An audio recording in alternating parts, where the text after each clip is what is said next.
Hello and welcome to the Florida Mayhem team preview. We are the Overseers. I'm Proilios with my co-host Nightwing, and we are going to get right into this team preview. Starting off with the tank line of the Mayhem, which is Someone and Adam. Now, I'm not confused about the name of the first tank, guys. It literally is Someone, who is a Korean main tank coming in from Team CC. And as far as I've seen, he is a flexible player with a pretty good track record in contenders. And like I've mainly watched him playing Orisa, so I can't really get into the nuances of his gameplay. But he seems like a solid, reliable pickup. And even though he isn't a top tier main tank, he's certainly a massive upgrade over OG and Checkmate, who were both playing main tank for the team last year.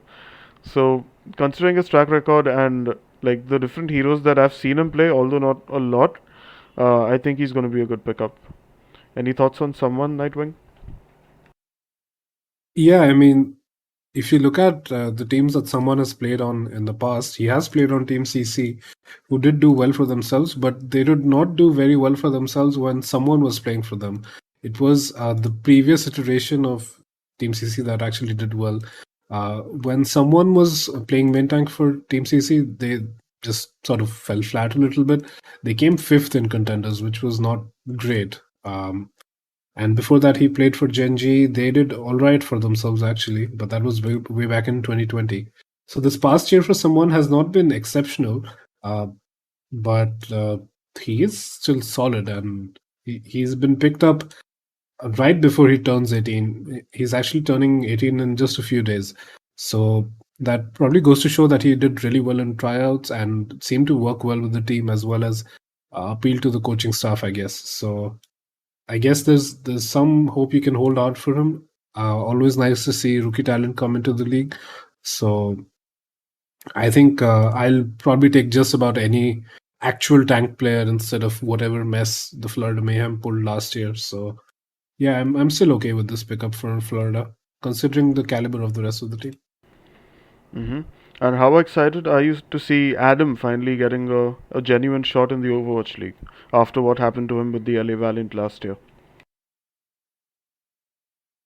I have mixed feelings because I'm very happy for him that he actually gets to play uh, on a team instead of the very messed up situation that happened with him uh, with the LA Valiant.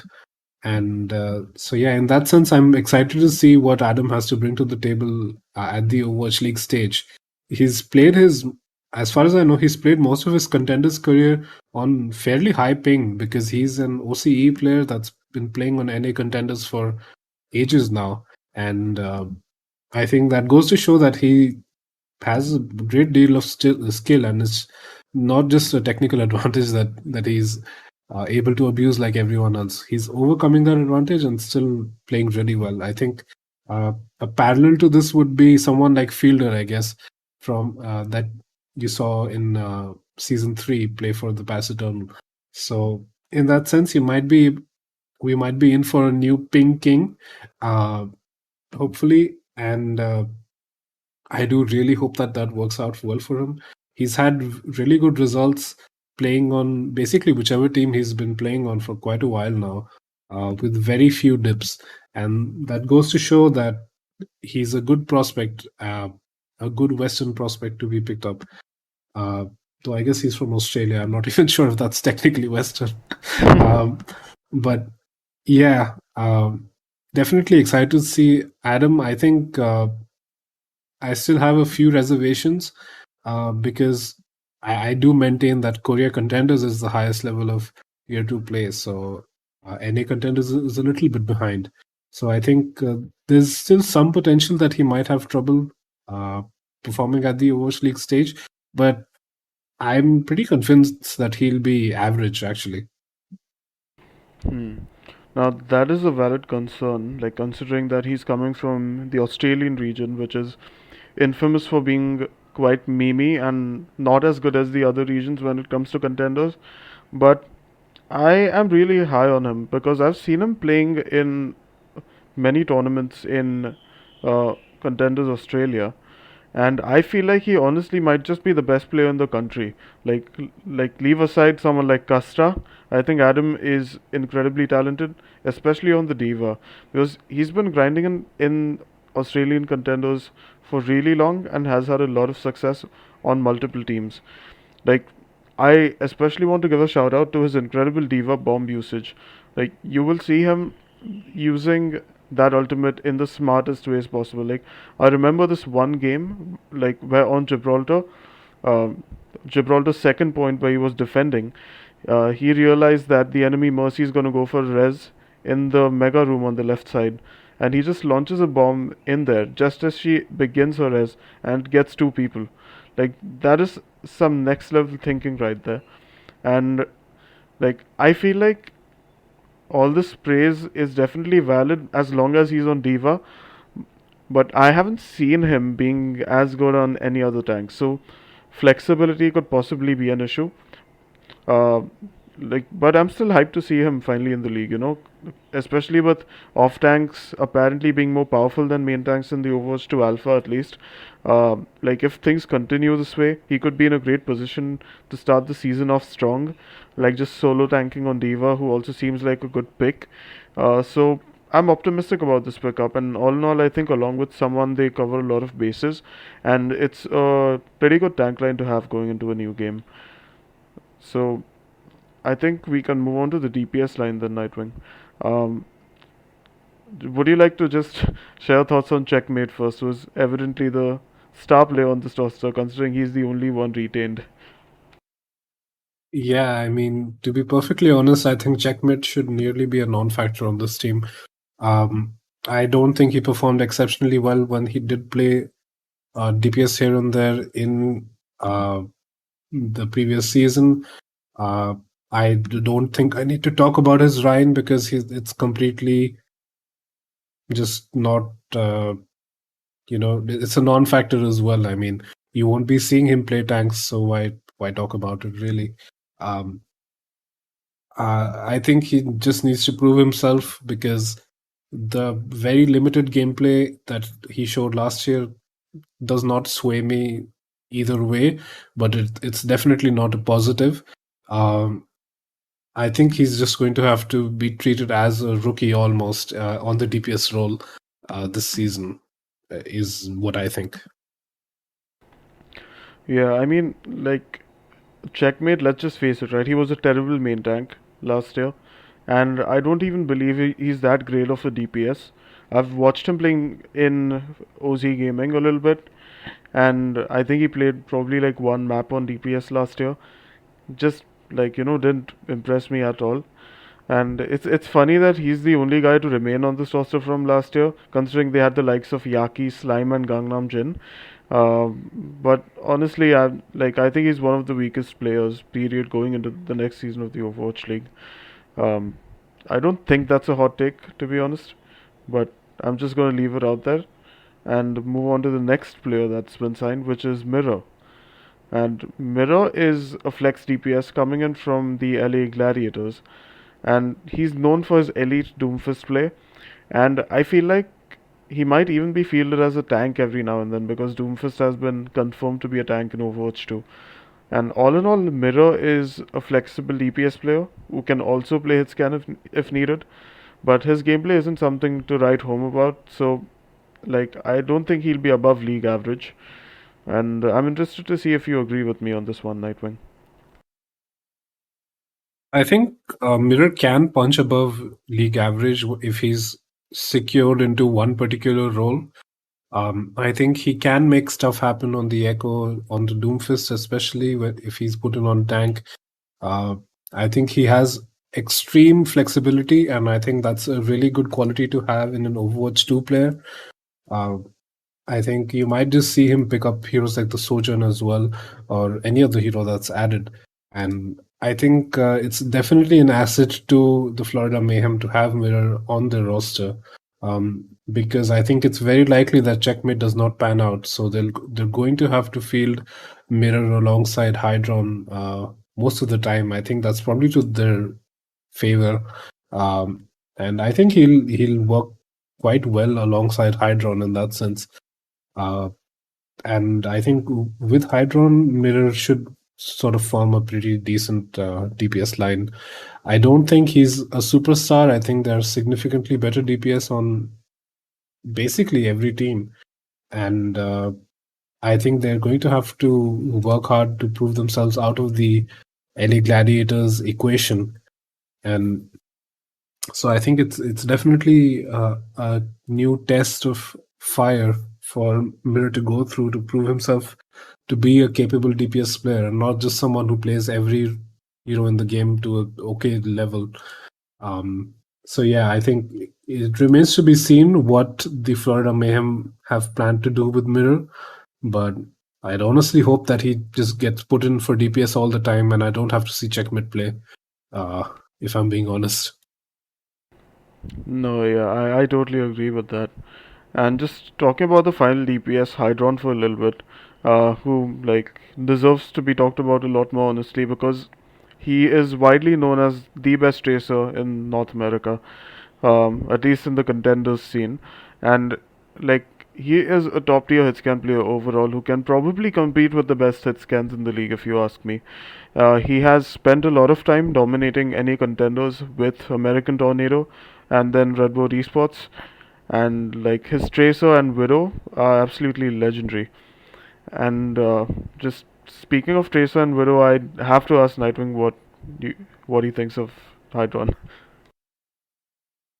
I mean, I think the results speak for themselves. If you look at this guy's profile, he has not dropped below second place in any tournament he's played in for the past 1.5 year, and he's been in first place for most of it. He's played an exceptional tracer, exceptional hit scan. He's been accusated by a very prominent member of our Overwatch community, Kefri, um, multiple times, I believe. And he has a fun personality. I think you might be seeing a new personality emerge within the Overwatch League, which might be fun. I think he's got that like Atlanta Rain classic boyish attitude, I think, which is fun to explore. I think you might be seeing just a new character in the Overwatch League emerge, alongside obviously a very very capable DPS player. Um, and I'm really excited to see how he works alongside the Florida Mayhem. I think it's almost a little bit sad that he's signed to the Florida Mayhem, because uh, I think Hydron is probably of a higher caliber than the rest of this team, if I'm being honest. I think he would be much better off signed to the Atlanta Reigns of the world, or even the LA Gladiators of the world. Um, Something along those lines. But yeah, if he's on Florida, I think you're probably going to expect him to be the carry player basically every time. Yeah, and he has proven to be a really good carry player in the past as well, throughout contenders, honestly. And one more great quality about him is that he can clutch out fights a lot, so he does well under pressure, and his raw mechanical skill is just far beyond anyone's expectation of like a really young North American rookie. So I think he could possibly even be a Rookie of the Year candidate this year. But he does have a ton of competition there, so I'm not gonna, pump a lot of hopium into that. But yeah, I think let's move on to talking about the support line then, Nightwing. Starting off with Anamo, who is coming in from the Soul Dynasty. Now, Anamo is a main support player, and I feel he's well rounded in general. Uh, he, in my opinion, has great positioning, and that's like evident based off of his stats on the Overwatch League site. Like he has one of the lowest death rates in the Overwatch League, and he's also got a lot of experience from NYXL and Seoul. So I think it's necessary to have some kind of experienced talent, even if it's on the main support role. Because I mean, a lot of these players are rookies, right, or inexperienced in general at this level. So that could prove to be an asset in some capacity. Like I think a downside is that he isn't a big playmaker, but he probably won't even need to be with some of the pieces this team has, especially given Hydron and even maybe Adam. And my main concern is that he is a Korean player who has never been on a mixed roster before, so communication could be an issue early on. But I still think it's a great signing. And I know for a fact that you're not as high on Anamo as me, Nightwing. So why don't you tell us why? Yeah, I don't know. I think Anamo's just been eating paycheck after paycheck for not doing anything almost uh, on basically every Overwatch League team. I think he started off decently on the NYXL, but he is so passive. He might as well not exist in the game. I mean, the guy is just always on heal. We're talking about stats. This guy is never on speed. He is literally, if I remember correctly, there is no single Overwatch League player who's played Lucio that has a lower heal to speed ratio because the he just does not speed boost. He doesn't let his team go in that often. He doesn't contribute to aggression. He doesn't contribute to damage. I think for Overwatch 2, which is going to be much more FPS focused and not as MOBA focused, this is not the kind of player you really need. Despite his experience, despite his pedigree, I don't think that Anamo is the best choice going into a very damage focused Overwatch 2. I don't think I've ever seen him pull off anything that's exceptionally clutch. I think he's supports a very slow play style, which I think might not exist based off of the current reports that are coming out about Overwatch 2. Teams seem to be going in this super dive, hyper aggressive mode, and I think Lucio has to be a big part of that. Um, and I don't think Anamo is that Lucio if you want to execute that correctly. So yeah, those are my thoughts. I don't know if that's a hot take. I think some people put him on the greatest of all time main support lists for some reasons that I guess I don't understand. But um, I think I've also seen a fair bit of people that agree with me because I just haven't seen any decent plays out of this guy, and he's been in there for since season one. How is it possible that you like don't see any major set of plays out of a player for like 4 seasons if they're actually that good? It's something that's beyond my understanding. He's just going to have to, I think, change his playstyle for Overwatch 2. It's a new game. There's going to be a lot more aggression that he's going to have to keep up with. And if he doesn't, then Florida have made a very large mistake in signing him, in my opinion. Okay. And yeah, I mean, I think we'll just gonna have to agree to disagree over there and just move on to talking about the two flex supports that this team has signed. Starting off with the Sleep Dart King himself, KariV, who is returning to the NA region after a 1 year stint with the Guangzhou Charge. Would you like to share your thoughts on KariV, Nightwing? I think KariV is a bit of a weird sort of s- situation because he has a fairly large fan base for uh, compared to like most players in the league. I don't think there's he's at least like above average in terms of fan following for players. Uh, People really like the dynamic he had with the agilities back in the earlier seasons, which makes him very popular. But his gameplay has been very up and down. I feel. Um, he has shown good mechanics here and there, but he's never at that very top uh, for quite a while now. And you've seen him make some misplays at times, some huge plays at times. He's just not very consistent, is what I have found from watching him. And he is a veteran of the Overwatch League by all means.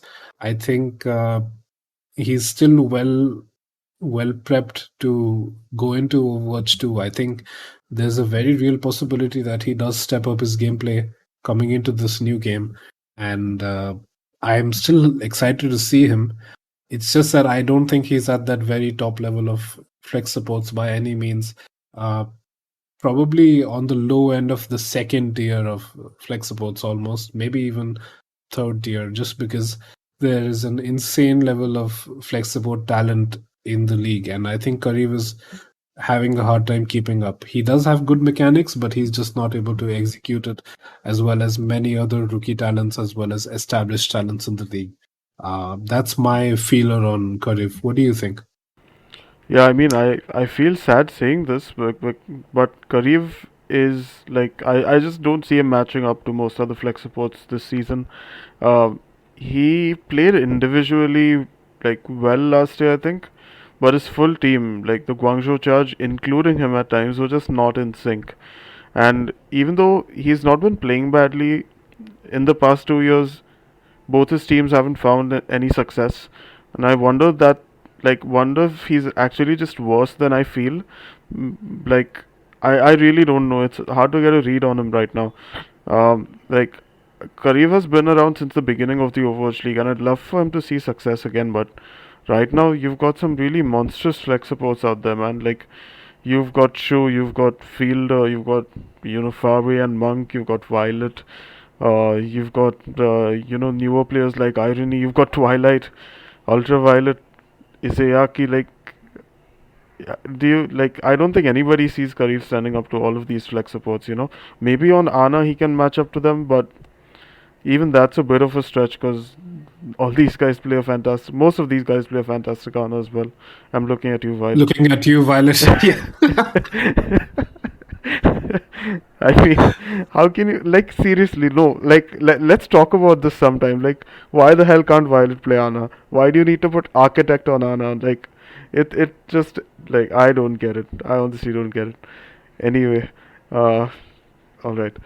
So yeah, that's our take on KariV and the abysmal fact that Violet does not play Ana.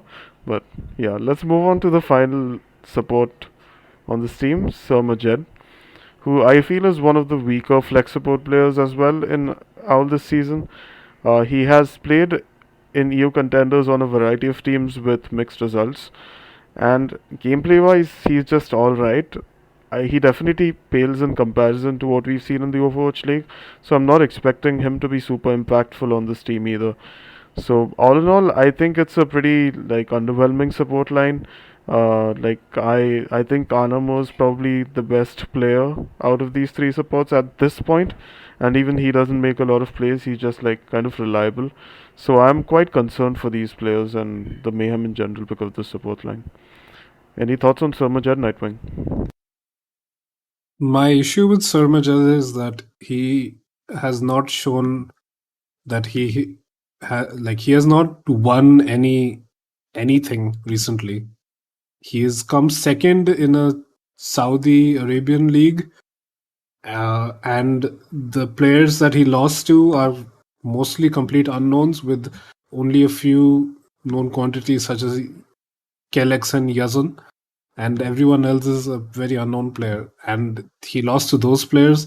He did not do exceptionally well in NA or EU contenders, coming third and fourth respectively.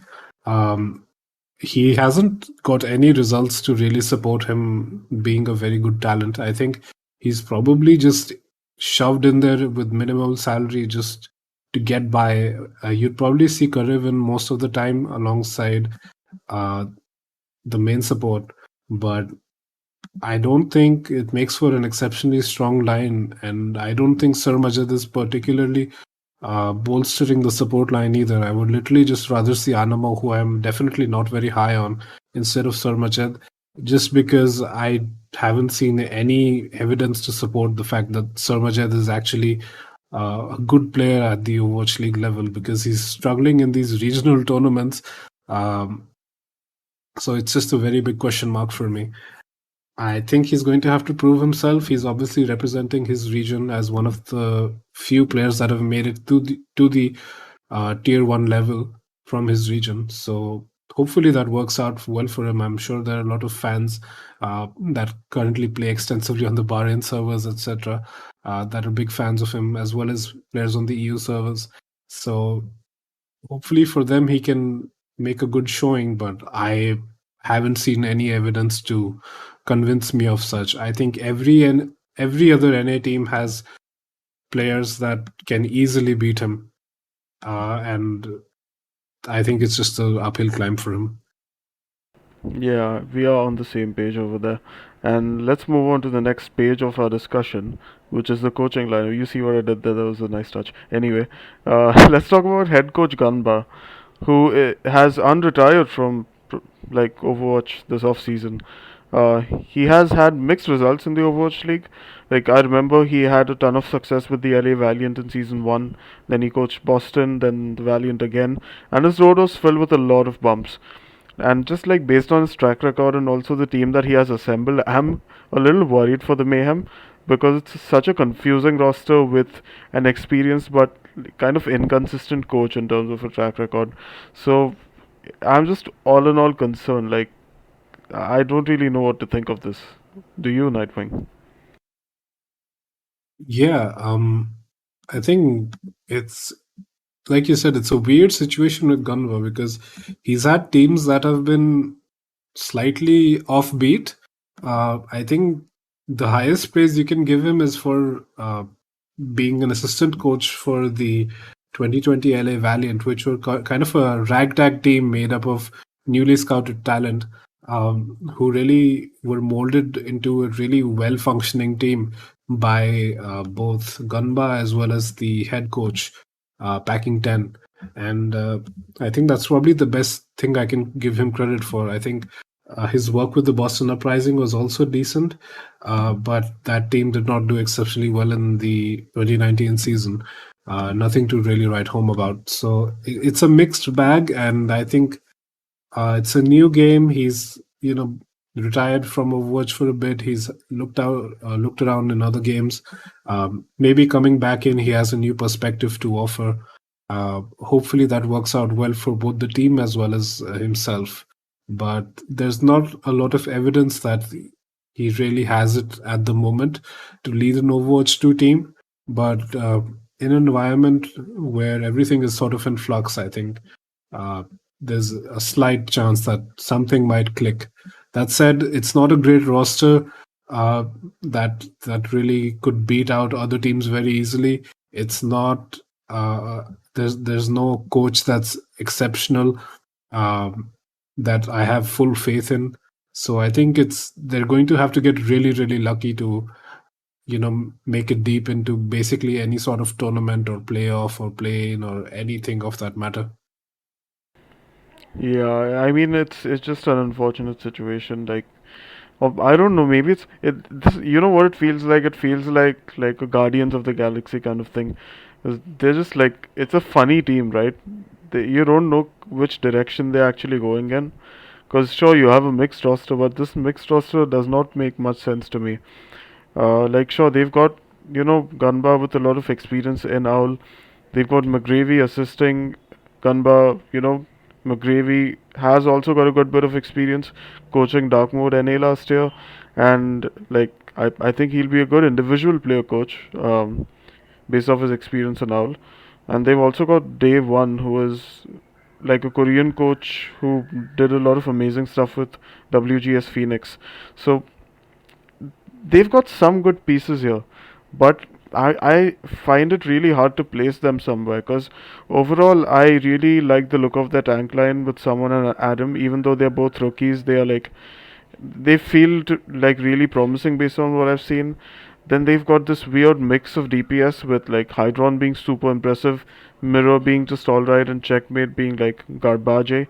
Uh, and then they've got like a very underwhelming support line as well, with like barely any scope for playmaking as far as I can see. So they could be kind of the modern uh, like Chengdu hunters with like a funny kind of play style. Honestly, it's a very disjointed team, but if Gunba can bring them together, it'll be really entertaining and something else to watch. Any final thoughts on the Florida Mayhem Nightwing before we close this? Yeah, I mean, I do enjoy the Guardians of the Galaxy and Chengdu Hunters analogies. I think another analogy I want to offer is like half of the team is just a retirement home. It's a new Dallas Fuel in terms of keeping Anamo and KariV and even Mirror, and the other half is signing sort of random new rookie talent. Um like someone in Hydron. So I think the team is sort of confused with what they're doing, uh, and I think it's very difficult to make it work. Uh, but yeah, I really see a pretty poor win loss record for the Florida Mayhem upcoming in this season. Similar to the Paris Eternal, I think they're going to have to work extremely hard to win against a single team. I think the NA region is also quite strong, despite not being as strong as the Asia region. And I think Florida Mayhem is probably one of the weakest teams in the league period at the moment. Mm-hmm. Yeah, I mean, we'll see. I'm just super excited to see them play, honestly, with all these interesting ingredients added to the dish. So, on that note, I think we'll end this episode. Thanks a lot for watching, guys, and we'll see you in the next team preview. Bye bye.